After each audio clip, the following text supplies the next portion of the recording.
Devil worship. Exposing Satan's underground.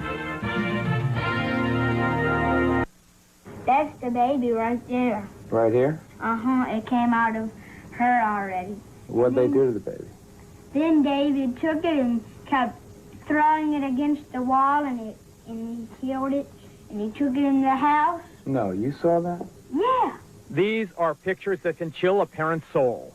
They're a symptom that something dreadful, unspeakable has happened to the child. In this case, it's an 8-year-old boy from Grenada, Mississippi. They took it in an old caboose. And they had these things they called Spains. Spains? Yes, Spains. They stuck it up my butt. Who stuck it? David. Your dad? Uh-huh. Ow, did it hurt. 2 doctors have provided medical evidence that from a very early age, this boy has been repeatedly abused. His mother goes further. She claims the sexual abuse happened as part of a satanic ritual. Do you allege your husband was part of a satanic cult? I allege that he was the high priest of a satanic cult. David, the boy's father, has never been formally charged. He's now in hiding. Now, incest is certainly not new, but apparently more and more of it is taking on the dark overtones of Satan. She talked about there being a Satan, and she talked about there being boys that had hurt her. Listen to what this 5-year-old girl from Orange County, California, told her mother her father did to her. Daddy was heading the meeting, and he wore a real-life baby foot around his neck. She says they each drank the blood, and then they all hurt me. Said, how did they hurt you? She spread her legs and pointed to their crotch and says, right here. And it gets worse. According to his family, this severely traumatized 10-year-old boy, also from Southern California, was allegedly molested by a trusted neighborhood minister as part of an ongoing satanic cult. Jimmy talks about having a gun held to his head, about being shown a skeleton, about having to touch the skeleton. He has drawn pictures of a child being sacrificed. He's talked about animal sacrifices. He's disclosed molestation. In the very places created to care for children, in nurseries and daycare centers across the nation, there are increasing reports of ritual sexual abuse. The children of McMartin are still filled with lurid stories of their awful experience there.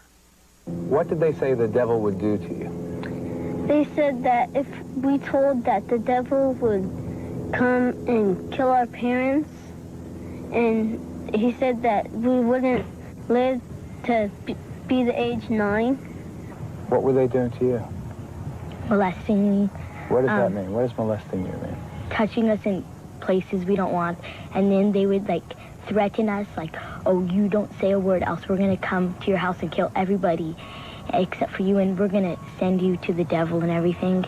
And they would scare us really much. No region in this country is beyond the reach of the devil worshippers. Even here in the heartland of America, stories of ritual abuse crop up. The children you're about to meet were born into it. They say their parents forced them to witness bloody rituals, and even, they say, to participate in ritual murder. Now in the safe haven of a concerned foster family, the children are haunted by their personal nightmares. My dad was involved in a lot of it. Okay, he's one of the main guys. He's a leader or something. He made us have sex with him and with other guys, and he's done it with other people. I don't know. I just don't like him. Tell us what else besides having sex with him and the other guys that made you do.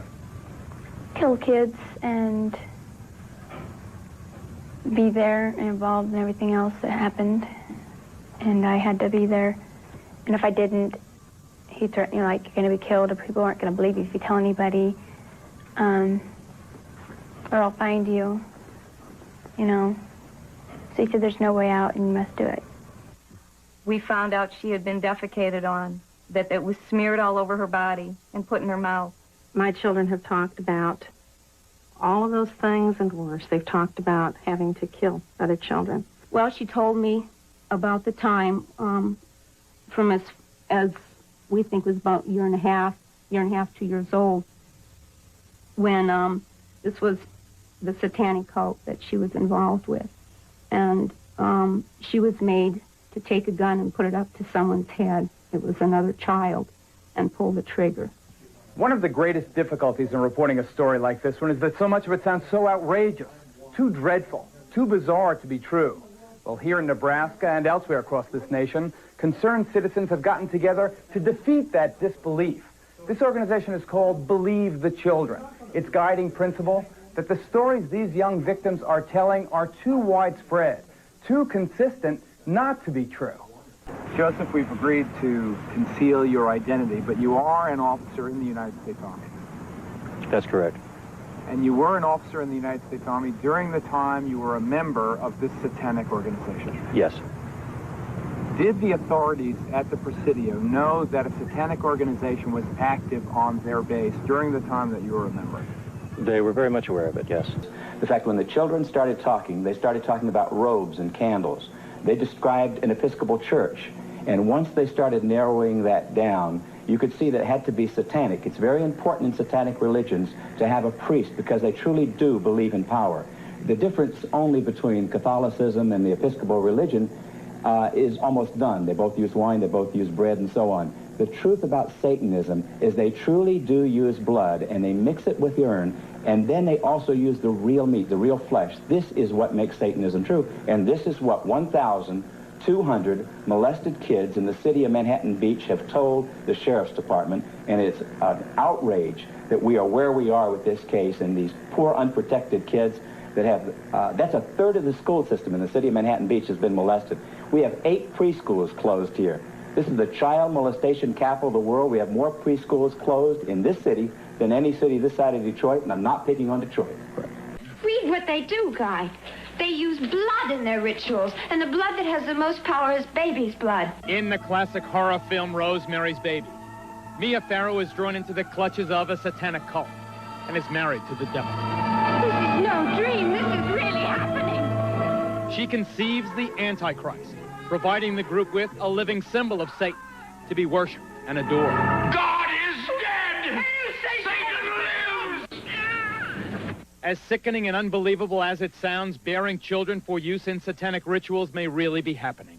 My daughter, who I named Wendy, was sacrificed at birth with an upside-down cross and then taken outside and buried.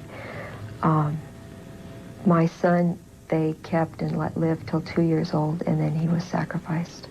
Michael and I had a son, and he was dedicated to Satan at birth, and at 6 months of age, he was sacrificed to Satan. It is most common for the heart to be taken from the child and offered to Satan. We would like to see most of the human race killed off because it is unworthy. It is unworthy of the gift of life. Is there a network of these satanic murderers in this country, do you allege? I cannot say that there's a network of satanic murderers. I can say that based on information furnished to me by confidential sources and informants, based on interviews with dozens of survivors from the satanic operations through the years, satanic beliefs, etc., I can say that there is a network of these people across the country who are very active. They have their own rest and relaxation farm.